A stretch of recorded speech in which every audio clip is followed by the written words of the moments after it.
Hey, this is Kelli. And this is Sue. Welcome to Front Porch AF, where we sit on our front porch. Well, we're not actually on the front porch. Fine. We're in a studio right now. Okay, we bring our audio front porch to the world. Thank you very much. I'd like to be transparency in the government and in Front Porch okay, yeah. Got to figure out how to solve AF. And we're going to drink. All right. Clink, clink. Welcome, everybody. Welcome, everybody. What are you drinking today, Sue? I am drinking wine Spodioti, which I poured all over the show outline. It's red, like dark. Well, I don't drink white wine. Okay. No. Yeah. Does not agree with you? Does not agree with me. Did you guys walk over here today? You know that for our listening podland audience, we really are next door neighbors. Mm-hmm. There, and instead of driving, the thing you often walk over. Did you walk over today? No, we did not walk today. We are in the Front Porch AF limo. Oh, the ATF. That means, all right. An ATF is something different. It's an ATV. Audience, ATF. No ATF. No ATF. All right, then I have a question for you. Audience, I'm going to post a picture of this on the website, but this is a test for my neighbor, Kelli. I need to put these on my car. Do you know what these are? Yeah, those are whistlers. And whistlers? They make a noise so that they scare off wildlife, deer, especially from the road. Because we have lots and lots of deer here on the bend. I think they're kind of like bear bells, right? And what? When we trail ride, people put bear bells on their saddles so that it's supposed to scare the bear away. And down here at Peeler Park at our house where we don't have any bears, it works beautifully. You'll be catching us up on the neighborhood notes. But wait a minute. Drink special. I'm doing my regular thing with Miller Lite, but I do have my favorite Huggy today, and it is... I'm sorry, you have a what? My favorite Huggy. I believe that's a koozie? Evidently, according to the internet, it is a koozie. And a Huggy. But... Okay, what's your Huggy today? And we will be posting a picture on the website. Smokey the Bear Huggy. It's the best. Only you can prevent forest fires. Right, and there's instructions on here about how to put your fire out and make sure that you have completely put it out and you aren't going to start a forest fire. Did I tell you that I was once arrested at the Grand Canyon National Park for camping illegally overnight? Well, we were, it was the early 70s, fine. Yeah, okay. But when the rangers hauled us in front of the magistrate, there was a United States of America versus so-and-so and so-and-so, and Susan Havlish. They commented about how good our fire was and how well built it was. And as a result, we were fined $10. Because you had a good fire? Because we had a good fire. This is 1970. Awesome. Hey, $10. That was beer for a month. Okay. Well, congratulations. Okay. Neighborhood notes. We're going to have to do a whole episode on the times you've been arrested. Or two. Okay. Neighborhood notes. All right. What's going on with you? All right. I had the best time. Okay. And there will be pictures on the web. We went to wrestling on Friday night. And where do they do this? They do it at, this is the truth. They do it at the Troubadour Theater, which was formerly, why can't I think of his name? The Troubadour. Walking the floor over you. Hey, did I think that is true? Ernest Tubb, Troubadour Theater, right next to Opryland or Opryville, Villa Opry. And it was the Tennessee heavyweight champion was decided. He fell into my lap and we have pictures and I have blood. I thought there might have been blood. Yeah, there was blood. And a cane may have been used. And somebody in our crew may have handed a chair to one of the wrestlers. Do they pay you to participate? Because it seems like every time you go, your cane gets involved in the action. Okay, there was this. Okay, they don't pay me, but they know that I'm going to be a willing participant in the skullduggery. It's a well put on. Okay, it's Aristotelian. Drama is the willing suspension of disbelief. Uh-huh. Just think of that when you go into wrestling. Just think, I'm Aristotle. Drama, the willing suspension of disbelief. I'm there with you. And what'd you do? Did you suspend your disbelief? Anything? Now I'm thinking about wrestling. Well, And our special guest with us today was with me last week. We went to horse camp up in the Cumberland Plateau. We went trail riding and camping. It was awesome and perfect weather and just some beautiful views up in the vistas up there. And you get up on these big cliffs and get places you'd never be able to go without a horse. And it's just amazing. We had a big time. Is there drinking involved? After the riding, absolutely no drinking and riding for this group. There are other groups that have different rules. So our group has 2 rules, and one is no drinking and riding, and the other one is basically every man for himself. Like if something bad happens, you're on your own, sister, and we'll catch you back at camp. That mostly, right when you get work. Mostly applies to bees. In the fall, there's a lot of ground bees are a big thing, and the horses as they're clip-clopping along the trail, they'll stir them up. So the horse in the front is fine, and the horse in the back is usually fine because they see what's going on. But the folks in the middle are often in a bad way, in a bad situation. But this was the spring, so you didn't have to. This was spring, so we didn't have to do that. Okay. So we would riding and built fires at night and shared some cocktails. We eat really good, too. We grill out, and it was awesome. Have some really interesting conversations around the fireplace, too. It's kind of like a front porch. It would be something I feel I could do this if I could walk, if I could get up on a horse, and if I could not drink for like the whole trail ride. But other than that, it sounds just up my alley. Yeah, that's exactly what I was thinking. Like, it's perfect activity for you. Anything else going on in the bend? Well, any lost cows? I didn't see any lost cows, but my neighbor switched his herd around, and he's got little miniature cows back there and this little miniature horse, and they were kind of disoriented and looking at they don't normally get to see my dogs. I have a 135-pound dog, and they were all very perplexed about what he was when we walked out this morning. They're like, I'm perplexed by what he is. Poor Leon. Yeah. But you also told me that you installed a tankless water tank. Yeah. By the way, which is, I love when you go to Europe and you go in and the hot water is right there and you don't waste any. So where'd you put it?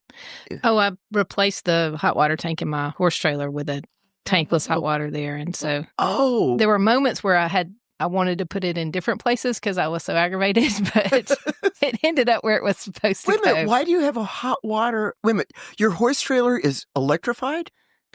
It's electric.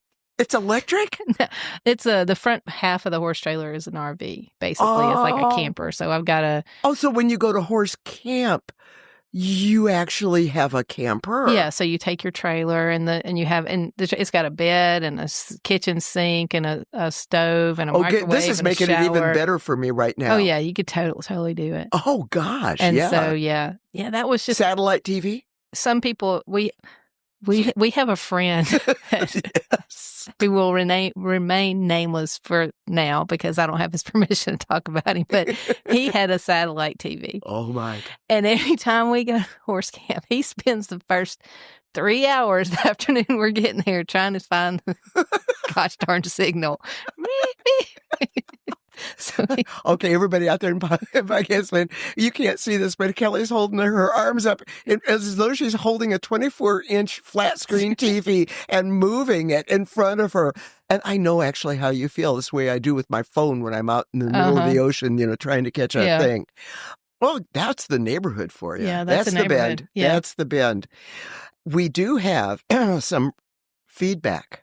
Oh, yeah, we got some feedback. Letters. We get letters. We get lots and lots of letters. Tell them. This is so sweet. This is very sweet. This is she's kind of an OG listener as well. Her name's Jo Carroll, and she's super awesome. And she sent me a little text this week and said, I love listening to the pod. Y'all are funny and smart. And I thought she might have left a 3-letter word off after the word smart. But you know what my daddy always used to say? Everybody likes a little ass, but nobody likes a smart ass. That's right. Those are words to live by. Absolutely. Words to live by. Oh, gosh. And here, what a segue. What's a segue? Right. Pound and a half? No. No, I'm sorry. No, the segue is to our special guest. Well, tell them about our topic first. No, you're right. So our topic. So today we're going to be talking about equine therapy, and that's not therapy for horses. It's using horses to help people. Okay. And it's something that is really powerful when people do it. Sometimes with certain types of therapy with people with physical disabilities. You can use therapeutic riding to help people and help them, their bodies move things. But what we're going to be talking about today is help for our mental state. Good. And so it doesn't typically involve any riding at all. It's about working with the horses on the ground and having the horses become part of people's stories. And we actually are so lucky to have a special guest with us today, Robbin Nolen. And she has down here in the Bend, Discovery Stables. And at Discovery Stables, they work with all sorts of people she's going to tell us about. But I'm going to tell you a little bit about Robbin. Okay. So Robbin has a farm. She has probably the best front porch in the Bend and the best front porch swing for sure, like no doubt. She has the best swing on the front porch, and she can sit there, and she usually knows what's going on before any of us know what's going on, because everybody passes by her house and crazy things happen down there. But she currently has 11 horses, 2 cows, a herd of goats, can't keep track of how many those are, 2 turkeys, 2 miniature donkeys. She was certified as an EAGALA Equine Specialist about 8 years ago, and is also certified with Equine Alchemy, which was about 5 years ago to do that. That's got she'll tell us a little bit about that. It's got a personal coaching component. And she's been providing equine therapy at Discovery Stable ever since then, ever since she's got started there. And she does all kind of stuff. She's going to tell us about her work. But before she gets started, I was trying to think of a kind of interesting fact about Robbin that probably not a lot of people know. And Robbin and I went to Texas a few years ago, 10 years ago. At least, out to Mineral Wells, Texas, for a horse clinic where we were taking our horses and our horses were learning. And I learned that Robbin doesn't like to talk in the morning until she has her coffee. We were staying in the horse trailer together, so I learned that about her. But what really surprised me is her favorite road food are bugles. And she likes to take bugles and put one on every finger and eat them off one by one during the road trip. True. And that's wrong because there's nothing wrong with it. Because it's unique. It's a fun fact about Robbin. Guess who else does that? Who else? Me. Yes. Oh my God. Oh my God. There's this whole bugle underworld. There is. The trouble is, because I'm trying to watch my carbs for the last 20 some years, I have not. Bugles are a forbidden. But anyway, welcome, Robbin. Thank you. It's good to have you here today. It's good to be here. Thanks. So, Robbin, tell us about why horses? Why does this work? How does it work? Well, for those that have never been or not fortunate to be around horses, because they're really awesome creatures, horses live in the moment. And when we say that, they truly do not think about what happened an hour ago or what's going to happen tomorrow. They just live purely in that moment, and it's all about survival. And they're a prey animal, so they're always, focused as a herd to protect each other and watch out for themselves. So they can mirror our emotions when we enter their area, their arena, wherever they are in their pasture. And horses can pick up our heart rate within 4 feet away. So we'll mimic that. So it's very important that we can, as the clinicians, can watch and see the reactions of the horses. And that's basically what I do. I work with mental health licensed professionals, and I watch the horses' reactions as people come up and meet them and are in their space. So they can tell if there's any congruence, if you can say that word right, because they're going to say, I'm fine, I'm doing fine, I'm not nervous, no, I'm fine. But the horses are tapping around and swishing and flopping, and we're like, are you really? Yeah. But horses just have a special gift. That's a really hard question, because to me, you have to experience that, right? Yeah. That prey animal, that instinct and that intuition, they have an intuition, and they really can feed off of your emotion, and sometimes it feels like your thoughts that you don't really even does really coming out. Well, so Robbin, what different types of populations, people do you work with out there? So, first of all, when I got trained, it's a modality that there is a licensed professional, the equine professional, and we have to meet certain guidelines and code of ethics that we work in, and we're doing continuing education. So for us to have that modality, we have the clinician, the equine professional, and a horse. And by clinician, that's a mental health professional, like a psychologist or If you're doing equine-assisted psychotherapy, yes. Now, you can also do equine therapy. It's called equine-assisted learning, which is they're not necessary to have a licensed mental health professional there, but it's good to have that 3-person modality, and that was through my training with EAGALA, which is Equine Assisted Growth and Learning Association. So the horse is that other point in that triangle. Yeah, they are part of our team. Actually, they are the therapist when you're out there. Yeah. So we're just holding space, facilitating, just keeping that area not only safety for the person, but safety for the horses as well, because horses can get that emotional overload as well, and you can see it. It's very prevalent in our work, especially if we've gone through 3 or 4 sessions in a day. Sometimes we have to let that horse have a day off, or give it a break and bring some more horses in. This model can be done with 1 horse, can be done with the entire herd. It's just everything is specialized and catered to that client needs. Mm-hmm. And again, what kind of circling back to what types of the population of people are out here? I know you can basically work with anybody, but Discovery Stable, your focus is on you. So yeah, like you said, anybody could come out and benefit from equine therapy. But the population that we predominantly work with is autism, which is true to my heart. We are members of the Tennessee Autism Foundation here. And like today, I worked all morning and I had the Edison School of Autism that came out, and we worked with them for a couple of hours, which was really nice. Mm-hmm. So the autistic population, trauma-based. I work with sex trafficking. We work with drug and alcohol addictions.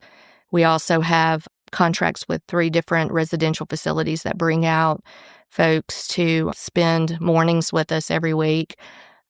But my main population, I would say, is the autistic population, seems to be. And have you guys spun off of that caregivers as well, right? We have. Yeah, I'm glad you brought that up. So we have a support group that meets every other Wednesday. So tomorrow morning's our day. It's the 2nd and 4th Wednesday mornings at Discovery Stable from like 9:30 to 11. And we just started out for moms with these autistic kids. They just need some space. They need to be able to get out there with the horses themselves and just give them some support. So the group started out about 3 years ago, and we've really expanded. And then we started to have caregivers for parents. So it's not just for moms or dads. It's for the parents. Yeah.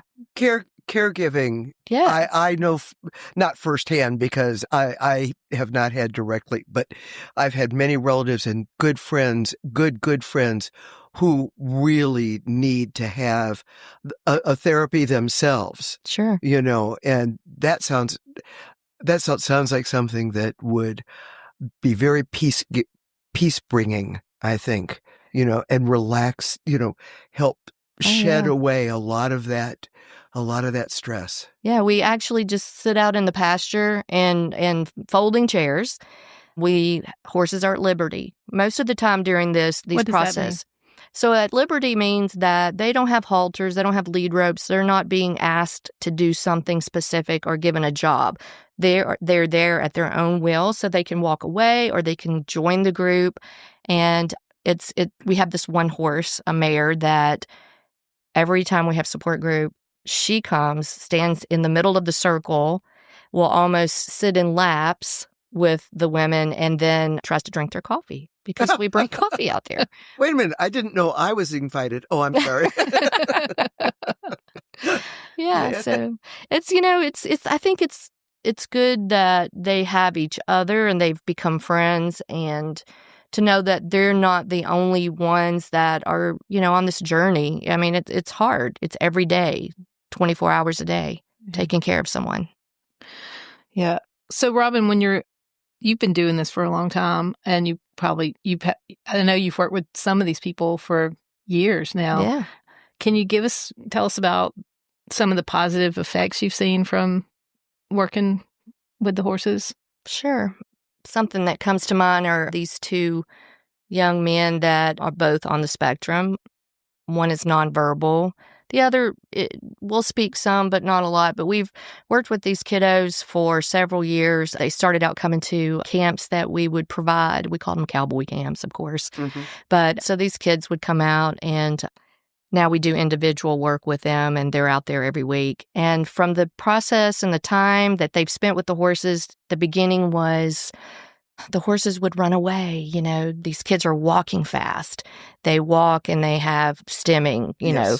And so they're pacing and breathing heavy, and the horses would get scared and trot away. And then they would be able to maybe touch with us, you know, with them. And over the years and over the time, it's now they come out every week, and one in particular likes to just touch the horses and put weight on the horses, just kind of leans in on a horse and then walks away and goes to another horse, leans in on the horse, and the horses all just stand there. Nobody moves, not even, you know, the alpha of the herd who is always, you know, running around nervous, nilly. But I can see a huge change in not just the kiddos, but the horses. Yeah. How does a horse change after, you know, in this course of interacting with troubled individuals? Right. So, like I said, it's all about being safe. They have to feel safe, right? And so they may have an individual come out there. They're used to work. My herd is used to working with people. But certain individuals there still might be someone that they don't feel safe with them. And they will walk away because they teach us boundaries better than anybody. Mm-hmm. And that's something we always work on, right? But the horses have changed by, I think they read that these individuals are safe. They know their faces. I've read where statistically, you know, there's studies that horses remember faces and they have memories. And I think that they're just now, these kids are a part of the herd. They're just like, oh, they're just coming, they're part of the family. Yeah. They now have another family that accepts them. That's pretty cool. That's pretty cool. That is really cool. Yeah. So they just meet each other where they are at that moment. Man. Mm-hmm. Oh, I'm sorry. I'm just picturing. Speaking of pictures, we will have pictures of your horses on the web. Great. Yes. Maybe I should give them a bath, or at least let them be themselves. Yes. Who they are. Okay. So, Robbin, that's pretty. How do people find you? How do people get to do this or can get in touch? So I get a lot of inquiries from my Google numbers. You know, if they Google Discovery Stable, gives them the information. My website's on there. It's discoverystable.com. They can get in touch with me that way. A lot of times I'm contacted through networking. Also, other people in the field, I work with life coaches as well. And so just word of mouth, it's just kind of just grown on its own. I don't do any advertising, but everything is on the ground. And so I do, unfortunately, get a lot of calls for riding or just petting and that sort of thing. But, you know, I would say the Google is probably my biggest. Yeah. So you work with a lot of people that have these, you know, the mental health needs, and this probably need to have this kind of ongoing, like you can't, if you just come one time, it may be impactful, but really it's kind of, it's just like it's work, right? So you have to do it for a while. How do people, are there any insurance companies that support this? Is this out of pocket? How do people get to pay? How do people pay for this kind of a therapy? So it depends on the service. So if it's a psychotherapy service, then they're going to be working with either their therapist or the therapist that I work with, and it is Carlin Giles, and she's with Healing Pastures is her company. But she has insurance. Unfortunately, equine therapy is not covered under insurance, so that is a cash pay. Usually the licensed professionals will add that into their fees. Workshops, we just negotiate and work deals with whatever company. I also have, you know, donors. So I have 501c3, a nonprofit that's called Friends of Discovery Stable, and actually Kelli has donated to the cause and has helped enable us to, you know, keep our vet bills paid and hay, and we can buy supplies because a lot of times we do some play therapy with the horses, or we build obstacles, and I need props for that because it's, work a lot of metaphors out there when we're there. So the donors have helped a lot. Can you donate to a specific, do you use some of that money to provide like scholarships for some of these classes as well, or? Absolutely. I have set it up to where, it's a case-by-case basis, but have provided scholarships for individuals that are on TennCare and their folks just can't afford the equine portion of their therapy. And also with the sex trafficking, the same thing. I've offered start out with like 3 sessions back to back, or, or if they wait a month, whatever, wherever they feel comfortable that they can come out and do that. So, so there's options, and it's just something that, if someone is in need of, or they feel like there's something that they need to work through, and just that power of a horse can help you to get there and move through that journey in your life that you just are stuck in, then, contact me at Discovery Stable, and we'll talk about it. We'll see what we can do. That's great. Yeah, you're doing some great work out there, Robbin. We really appreciate you being with us today. Well, thank you, guys. And really quick, anything else you want to add before we? No, I just think what you guys are doing is awesome. I'm a huge fan. I've listened to all your podcasts. Your check will be in the mail. Oh, thanks. It might bounce all the way to the bank, but you'll get one. But I love it. I even brought my little cocktail to join your cocktail. Oh, what? By the way, what are you having? I am a gin and tonic girl. The great gin incident of 1971 prevents me from being an avid gin drinker. I see. But thank you so much. This has been absolutely fascinating. And I know, Kelli, you've got some information, and we're going to provide links on the web about other organizations and national. Yeah, I think if you are a person that wants to participate in this as a client and get therapy, we're going to have those resources to Robbin's Place. And then if you're somebody's interested in getting involved in it, if you have horses or you want to become a person that provides this kind of work, we'll have some national organizations on our website. There's one that is kind of new. Say new, it was probably like 3 or 4 years old. And it's called Horses for Mental Health. And they are an organization that basically tries to coordinate other services. And if you go to, and that will be on our website, if you go there, they have a list of organizations that provide training for people that are interested, or will connect you with providers that provide equine therapy. So that's going to be one of the links, probably one of the most productive links to go to on the site. And if you want to make a positive difference, part of this, Robbin, as you know, part of our reason for doing this podcast is to help people be able to take positive action on something after they hear our show. And you had some ideas, Kelli. Yeah, I mean, you can go to a website like Robbin's and donate to... And Robbin's website is discoverystable.com. You could donate to her scholarship fund, or you could donate to her feed fund or her vet bill fund and help support that program. Any of these organizations that are going to be on our website also take donations if you want to get involved. There are other larger groups that actually have volunteer programs. There's a few other larger organizations here in Nashville that have volunteer coordinators, and people can actually go and like clean stalls and do that kind of stuff. And some of the bigger places. And so we'll have those resources available. And before we move on, I want to point out a quote that you provided, and you didn't say, so I'm going to say it for you. Okay. Winston S. Churchill said, "There is something about the outside of a horse that is good for the inside of a man." Yeah. Mm-hmm. And couldn't have said it better. Couldn't have said it, but nothing better than that. All right.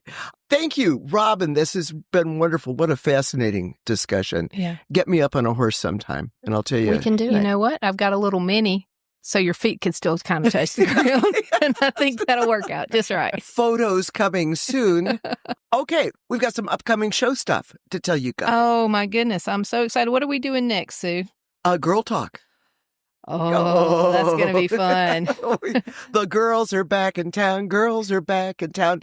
Our videographer will be here. Our lovely videographer, Piper, will be back. And we'll have a special guest, Katie Lovelace from Lenore City. Mm-hmm. And it's going to be a fun time. We will let a man, that would be Mark, our audio guru, in the studio briefly just to pull a few levers. But aside from that, it'll be just us girls talking. And then, I cannot wait for this. Beloved Pets, Homeless Owners. Oh, yeah. We're going to be talking with Lori Green, who SafePaw, SAFPAW. She cares for the homeless pet population with homeless owners. Fascinating. Yeah. Let's see. You got to go to our website. Our website is awesome. We actually had somebody call us and tell us they really liked it. On the actual phone? Call as in they had somebody reach out. Somebody screenshotted a text and sent it to me, and somebody said, "You've got a great website." And I said, "Oh, thank you." We've got pictures. We've got all sorts of bonus material, especially related to the shows that we're doing. We have snarky comments and ways you can get involved and take action. Send us, what should people be doing right now? Calling their congressman. Well, yes, that's what we do which reminds me, I got to go email the Three Stooges. No, I think people should follow on us on Facebook and share. Follow, share, Facebook, Instagram. And soon TikTok. But never, ever. Tweet, Twitter. Mark, would you please throw in a sound effect of somebody chirping at that? That. Well, let's see. We got your upcoming shows. We got your website. We got you follow us on socials. And that means, is it time? Happy trails to you. Is that till we meet again? Thanks for joining us, everybody. Until next time, when we gather on our audio front porch, grab a drink, and solve all the problems of the world. One of the problems of the world is that somebody doesn't actually read their script. I mean, I'm just saying. I don't have my readers on. Okay. Cheers, y'all. Cheers, y'all. Bye. Stop the presses. I have a correction. Okay, so I gave Kelly a lot of grief because she didn't follow the show outline when reading our final goodbyes. Well, guess what?